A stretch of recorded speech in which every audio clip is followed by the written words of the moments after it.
this week's edition of The Ref Show. Rob Staton filling in for Alan Biggs, and I'm joined today by the two Marks, Mark Halsey and Mark Todd. I think before we get on to the main topics today, it's important for us, of course, to reflect and remember the victims of the Paris attacks. Real tragedy in Paris, and our thoughts, of course, go out to the victims and their families and friends, Mark. Yeah, I mean, what can you say? It's just simply shocking, isn't it? It's dreadful. And I was in Atkinson on Friday watching the Spain-England game, having a great time. And then obviously, as we come out of the stadium into the car, news was filtering through what had gone on in Paris, and it was just, I think a couple of us had a few tears, you know, because it was just so sombre going home in the car from Alicante. It was, to say, our hearts and our prayers and thoughts are with all the families that have lost loved ones. Absolutely. I would reiterate what Mark had said, but it was close to home as well. A few friends were caught up in it. I know an ex-teammate of mine, Jamie Hoyland, was caught up. He was there, Stade de France, with another ex-Blade, Alan Cork, taking the game in from the FA. Point of view, even our own Biggsy's daughter was there. So yeah, dreadful occurrence. And like I say, we share the world's view on it, but also our sorrow goes out to all those who are affected, of course. Now, the two FAs have decided that the England and France game this Tuesday will be going ahead. There seems to be a sentiment that perhaps it would be very good if the England fans could join the French supporters in singing La Marseillaise this Tuesday, which would be very nice. I think it'd be great. I think they've done it down in Portsmouth, didn't they, yesterday? I think they've done the same thing at Portsmouth, which I thought was terrific. But I do agree that the game should go ahead. I mean, we can't let these people win. I'm really pleased that the game is going to go ahead. I think it'd be a little bit somber, wouldn't it? But yeah, but like I say, it can't affect your normal life. I reflected back to growing up in Belfast, in the 70s. We tried not to let it affect our lives. You have to go on. I know it can be difficult for some, particularly those who are, you know, very affected by it. So those who have lost lives and their friends and families, but life really has to go on, yes. And it could happen anywhere, couldn't it? Absolutely. It could happen anywhere at the moment. The threat level to Britain is high as well, so yes. Well, no Premier League this weekend, of course, so no Jose Mourinho to discuss, which is a rarity for the Ref Show this season. There were still Premier League referees in action, though, and we will get on to that in a few moments. But Mark, you mentioned you were at the England-Spain game. A bit of a torrid evening for England, even though I noticed a comment from Gary Cahill suggesting that the score flattered Spain. It's not an opinion that you necessarily agree with, though, is it? I'm going to have to watch what I say, because Gary got me my ticket, so he's a good mate of mine, so I've got to be careful. Obviously, I think Gary's been a little bit conservative there, isn't he, in what he said. But I've got to be honest. I mean, as I say, I enjoyed the game, but you know, England just didn't look like scoring. Spain were always the better side, always playing the football. Stats speak for themselves, don't they? Level of percent. And it was all huff and puff from us. And if you look at our Euro qualifying campaign, did we really play anyone with quality? But still a long way to go. And hopefully Roy will get it right for the finals next year. There's a lot of work to do, isn't there? There is. But I can just counter that, because as a Northern Irish man, we qualified for the first time in 30 years, so we're happy anyway. And I think absolutely brilliant to see Northern Ireland there, seeing Wales there, and it'd be great if we see the Republic there as well, wouldn't it? I mean, fantastic, fantastic. Still a chance of that, isn't there? Just hope we don't draw any of them in the group stages, because we could end up losing. Hope we draw England. Well, there's a very real possibility with the seedings, I think, that could happen.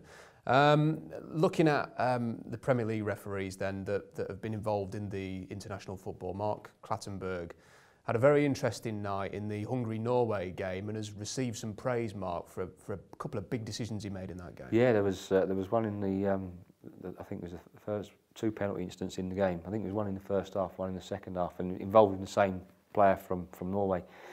Yeah, there was a little tug, but he just went down in stage, went down too easy. And for me, he could have stayed on his feet and most probably got onto the end of the ball. And but I know the TV commentator, I think it was Danny Higginbottom, was saying he felt it was a penalty, but I disagreed. I thought Mark got it absolutely spot on. And the second one, I was watching the game and I'm thinking that's a penalty. That has to be a penalty. And when you see the replay, how Mark has, his recognition of that offence of deceiving the referee and simulation was incredible, incredible. And you've got to take that out. And so much at stake in a game like this as well, because this is to get to Euro 2016. It's win or go home essentially, isn't it? It's actually, and obviously, I mean, Hungary winning the tie overall. I mean, that could have been a big first time they've qualified for a while as well. Could have been a big decision. But these decisions are all they're an education to the players, aren't they?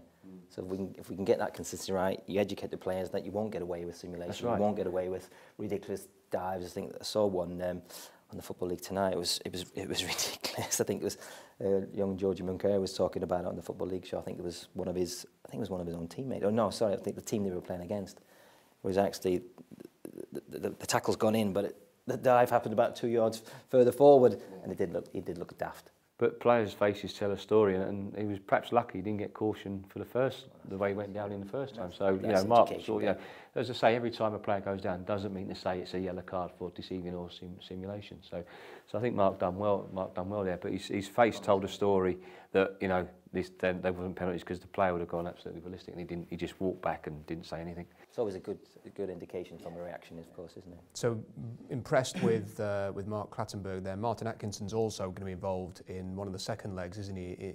As these playoffs continue here, and these appear to be, Mark, the two referees that are competing to go to Euro 2016 to represent England. Do you think that what happens this week will have sort of any impact there in terms of who gets the nod? I think so, and obviously they've got some important Champions League games coming up as well, so that'll all go towards it and what their comments from their observers. And I've got to say, Martin, I mean, I watched Martin referee the Arsenal-Tottenham game, the North London derby, and I thought he was exceptional. I thought he refereed really, really well. How a referee at that level should referee those games. Showed empathy for the game, showed common sense as well. I think it was one yellow card in the North London derby, and I've refereed that game many times. Never had one yellow card. I've had half a dozen. But you'd have loved one of them, would you? But and that's a lot for me. But I think Martin's done well. He's in form. They're both in form. I'd like to see them both go to the Euros. I wouldn't like to see one. I wouldn't like to see Martin go and Mark miss out, and Mark go and Martin misses out. But if you're looking at it, I think Mark's got to be favourite. But it all depends who's pushing them. With the FA, what referee are they going to be pushing? Are they going to be pushing Martin to go? Are they going to be pushing Mark to go? So it's going to be a big decision. But I'd hate to see them, one of them miss out. I think I'd like to see them both go, because when you have a tournament, you want your best referees, and if that means taking 2 from England, 2 from Spain, 2 from Italy, 2 from Germany, then so be it. Because ultimately you want the best officials making the big decisions. We've talked about Mark Clattenburg there making 2 really key decisions which obviously benefited Hungary there, the right decisions. You want to see that at a major tournament. You don't want incidents, for example, like we saw at the 2010 World Cup, where refereeing decisions ultimately have a big say in England's defeat to Germany. You don't want situations like that, do you? And you want them to be precise, and I suppose track record comes into it, consistency comes into it, like you just said, common sense about it. It's a different environment. Can you apply the same common sense in a different environment? A big tournament, expectations are extremely high. That's crucial in terms of the selection process. Is it a good thing that we've got 2 really strong candidates for this, Mark? And what does it say about refereeing in this country? Yeah, it says that we've got we look at our current squad. You call it squad of referees, and you've got to say, without a shadow, there's 3 referees that are just way above everybody else. You've got Mark Clattenburg, Martin Atkinson, and you've got Mike Dean, and they're just streets ahead of everybody else by far. And it's looking good for those 2 boys anyway. So, but as I say, we've got to make sure we give them the big games. We've got to give the right referees, the best referees, the better games. So they've got to be doing the better games week in, week out. That's the incentive, isn't it, for all those others behind them? Yeah. If they can gain that level of respect and technical ability and confidence in the players, they should be on that stage, because that's the progression route. That's how we can highlight and make our younger refs think, right, that could be me. Just going through that process, you do need the opportunity. It's like any player, they need the opportunity to perform at the highest level.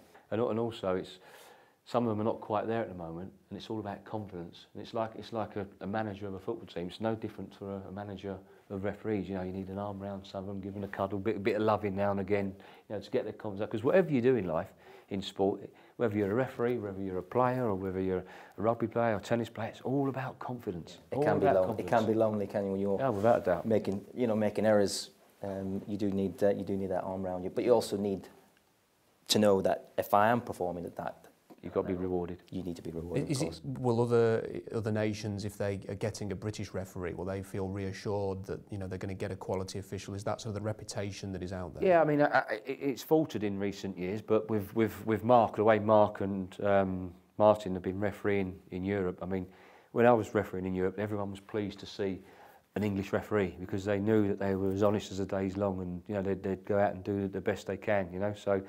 Yeah, I mean, wherever you go into Europe, they always like to see English referees because of the Premier League. They know how the Premier League is played. They don't blow up for every little bit of trivial offence. And big games, a lot of attention on those matches every week, so the referees are used to it. Well, that is as far as we go for part one of the show. Mark Halsey, Mark Todd with Rob Staton filling in for Alan Biggs, and coming up in part two, we're going to be looking at a Premier League referee who had a trip to League One this weekend. That's coming up next.